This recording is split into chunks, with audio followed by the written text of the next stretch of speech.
నమస్కారం మిత్రులారా, మీరంతా ఎలా ఉన్నారు? మంచి మానసిక స్థితిలో ఉండడానికి ప్రయత్నం చేయండి. చేయాల్సింది చెయ్యతగ్గది అదొకటే. జీవితం మన కోసం. ఇది మన యూట్యూబ్ ఛానల్ యొక్క పేరు. అయితే జీవితంలో వికాసం అనేటువంటిది, అభివృద్ధి అనేటువంటిది సమగ్రంగా ఉండాలి. అంటే అనేక రంగాల యొక్క అభివృద్ధిని మనం సమన్వయపరిస్తే అది జీవితం అవుతుంది.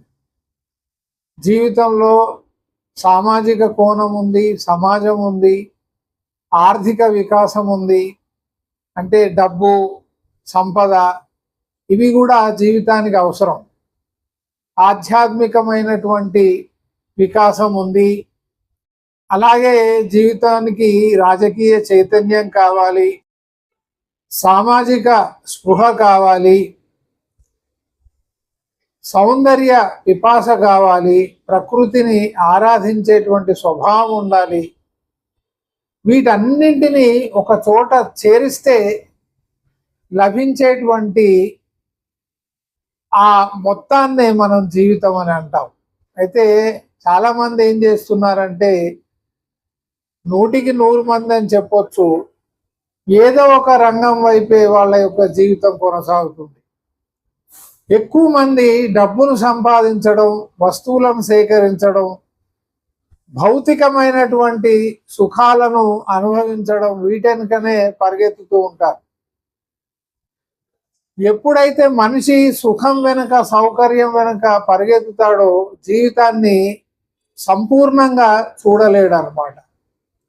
తప్పకుండా పాపం చేసే తీరుతాడు, చేయకూడనటువంటి పనులను చేసే తీరుతాడు.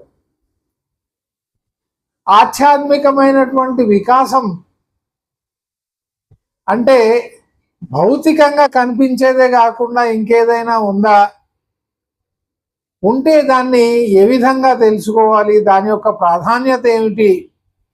మొక్కుబడికి 2 కొబ్బరికాయలు కొట్టి 4 అగరబత్తీలు వెలిగించడం కాకుండా, లేదా సంవత్సరానికి 1 2 తీర్థయాత్రలు చేసి 10 మంది బిచ్చగాళ్ల యొక్క చేతుల్లో, దోసిళ్లలో 10 రూపాయల కాయిన్లు విసిరేసి నేను ధర్మాత్ముడిని అయిపోయాను, నాకు ఏ పాపము తెలియదు, ఏ పాపము నన్ను అంటదు, నేను చాలా పవిత్రుడిని అయిపోయాను అనేటువంటి భ్రమలో మనిషి బ్రతకరాదనమాట. సమగ్ర వికాసం కావాలంటే మనం ఏది కోరుకుంటామో ఇతరులకు కూడా అదే ఇవ్వాలి.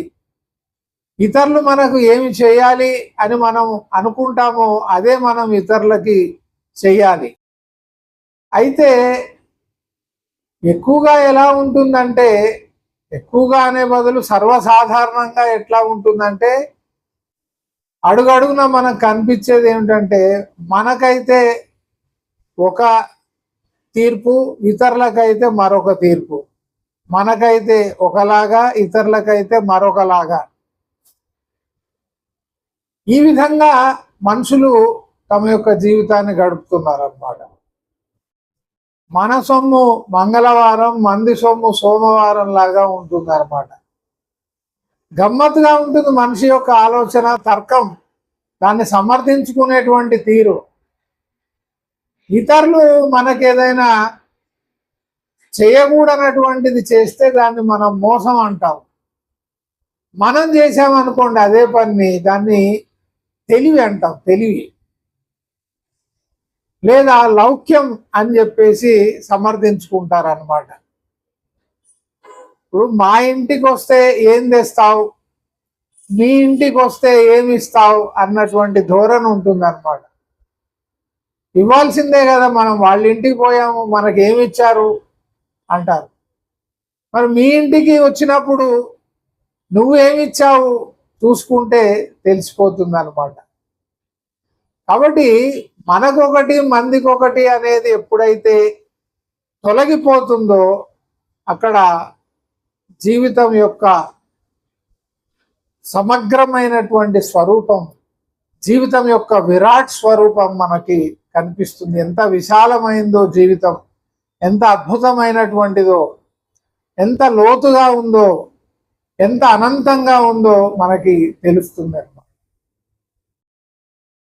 నా జీవితంలో జరిగినటువంటి ఒక సంఘటన మీతో నేను షేర్ చేసుకుంటాను. అర్థమైపోతుంది, మనకొకటి మందికి ఒకటి అంటే ఏంటో అర్థమైపోతుంది. ఒకసారి నేను మా బంధువు స్కూటర్ మీద వెళ్తున్నప్పుడు అది కేవలం ఒక 30 ఫీట్ల రోడ్డు గుండా వెళ్ళాల్సి వచ్చింది. పక్కన ఒక లారీ ఆగి ఉంది. అవతల వైపు నుంచి ఒక ఇన్నోవా కారు వస్తున్నప్పుడు అతను ఆ రోడ్లోకి వచ్చేసాడు. పక్కన లారీ ఉంది కాబట్టి మేము ఆగిపోవాల్సి వచ్చింది. చాలా ఇరుకుగా ఉన్నటువంటి ఆ సందులో మేము దూరాల్సి వచ్చింది. ఆ కారు వెళ్ళిపోయిన తర్వాత మా బంధువు అంటున్నాడు అన్నమాట, చూడు మనది చిన్న వాహనం, స్మాల్ వెహికల్ వస్తుందని వాడు దూరం నుంచే చూశాడు కదా, మరి వాడు అక్కడే ఆగిపోవచ్చు కదా లారీ వెనక, అయినా వాడు అలాగే ముందుకు ఎందుకు వచ్చాడు, వాడికి పెద్ద వెహికల్ అని గర్వం అన్నాడు. అలా అయిపోయింది. మళ్ళీ కొన్ని నెలల తర్వాత అదే రోడ్డు గుండా వెళ్తున్నాము, నేను ఆయన ఇద్దరం. ఈసారి మేము పెద్ద వెహికల్లో ఉన్నాం, మేము ఫార్చ్యూనర్ కారులో ఉన్నాం, పెద్ద వెహికల్. మేము వెళ్తున్నటువంటిది అదే రోడ్డు, అదే 30 ఫీట్ల రోడ్డు. అక్కడ సాధారణంగా లారీలు ఆగి ఉంటాయి. సేమ్ పరిస్థితి, సేమ్ సిచ్యువేషన్ అనమాట. ఈసారి అవతల వైపు నుంచి ఒక 2 వీలర్ వస్తుంటే నేను చెప్తూనే ఉన్నాను 2 వీలర్ వస్తుందని. సరే అని చెప్పేసి మా వాడు వెహికల్ని తీసుకుపోయి ఆ లారీ పక్క నుంచే తీసుకెళ్తూ దూరిపోయాడు. ఆ 2 వీలర్ వాడు అక్కడే ఆగాల్సి వచ్చింది, లారీ వెనక ఆగాల్సి వచ్చింది. మేము దాని నుంచి కదిలిపోయిన తర్వాత మా బంధువు అంటున్నాడు అనమాట, వాడి కళ్ళు కనిపిస్తలేవా, ఇంత పెద్ద వెహికల్ వస్తుంటే వాడు అక్కడే ఆగిపోవచ్చు కదా. అంటే ఈ చిన్న వెహికల్స్ మీద వచ్చేవాళ్ళు ఏదో ఒక రకంగా ఇబ్బంది పెట్టి, ఏదైనా చిన్న యాక్సిడెంట్ అయితే దాన్ని పెద్ద సీన్గా క్రియేట్ చేసి, పెద్ద వెహికల్ ఓడిదే తప్పంటారు అందరూ అని ఆయనే అన్నాడు. అప్పుడు 2 వీలర్ మీద ఉన్నప్పుడు ఉన్న వ్యక్తి అతనే, ఈరోజు పెద్ద కారులో ఉన్నటువంటి వ్యక్తి అతనే, పరిస్థితులు అవే, కానీ తీర్పు మాత్రం భిన్నంగా ఉంది. అంటే మనకైతే ఒకటి, మందికైతే ఒకటి.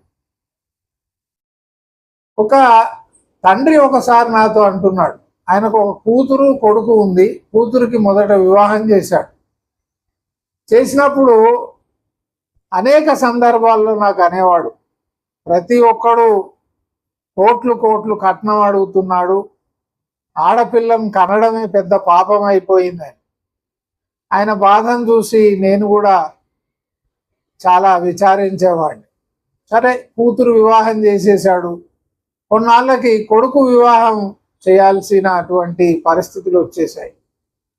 ఈయన సంబంధాలు చూస్తున్నప్పుడు ఈయన ధోరణి ఎట్లా ఉందంటే, మా అబ్బాయి మీద ఇంత ఖర్చు చేశాను, రేపు పెళ్లి తర్వాత సుఖపడేది మీ అమ్మాయే కదా, మీరు ఏది ఇచ్చినా మీ అమ్మాయికి అల్లుడికే ఇస్తారు కదా, కాబట్టి ఇల్లు ఇవ్వండి, కారు ఇవ్వండి, 3 కోట్లు ఇవ్వండి, 4 కోట్లు ఇవ్వండి అని అడగడం మొదలుపెట్టాడు.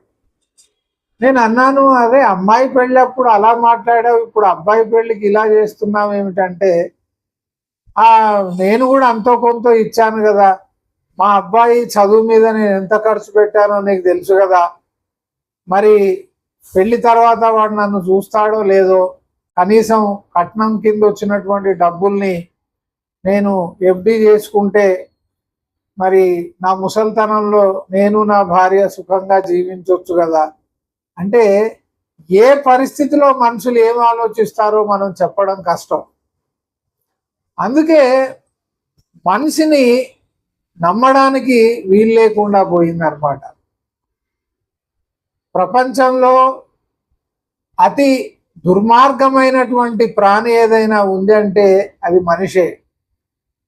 ఈ మనిషి తనకు తాను అపకారం చేసుకుంటూనే లోకానికి కూడా విపరీతమైనటువంటి హానిని అపకారాన్ని చేస్తాడు. మీరు అనొచ్చు మనుషులే కదా మంచి కూడా చేసేదని. నేను సూటిగా అడుగుతున్నాను, మంచి చేసేటువంటి మనుషుల యొక్క పర్సంటేజ్ శాతం ఎంత ఉంది? ప్రకృతికి, సమాజానికి, తన తోటి వ్యక్తులకి, బంధువులకి, మిత్రులకి తీరని ద్రోహం చేసేటువంటి శాతం పర్సంటేజ్ ఎంత ఉందో మీరే చెప్పండి. కాబట్టి ఎప్పుడైతే ఇతరులు కూడా నాలాగే మనుషులే, వాళ్ళ బాధలు నా బాధలు ఒకటే, మనుషులకి దుఃఖం వచ్చినా సుఖం వచ్చినా ఒకే విధంగా ఉంటుంది. కాబట్టి ఇతరుల నుంచి నేనేం కోరుకుంటానో అది ఎప్పుడు నేను ఇతరులకు చేస్తూ ఉండాలి. అలాగే ఇతరులు నాకు ఏది చేయకూడదని అనుకుంటామో అది మనం కలలో కూడా ఇతరుల పట్ల చేయకూడదు, వ్యవహరించకూడదని తెలుసుకుంటే అసలు సమస్య అనేదే ఉండదు. లోకా సమస్త సుఖినో భవంతు, లోకమంతా కూడా సుఖంగా, ఆనందంగా, ప్రశాంతంగా, శాంతిగా జీవించుగాక అనేటువంటి ఈ నానుడి నిజమై తీరుతుంది. నమస్కారం.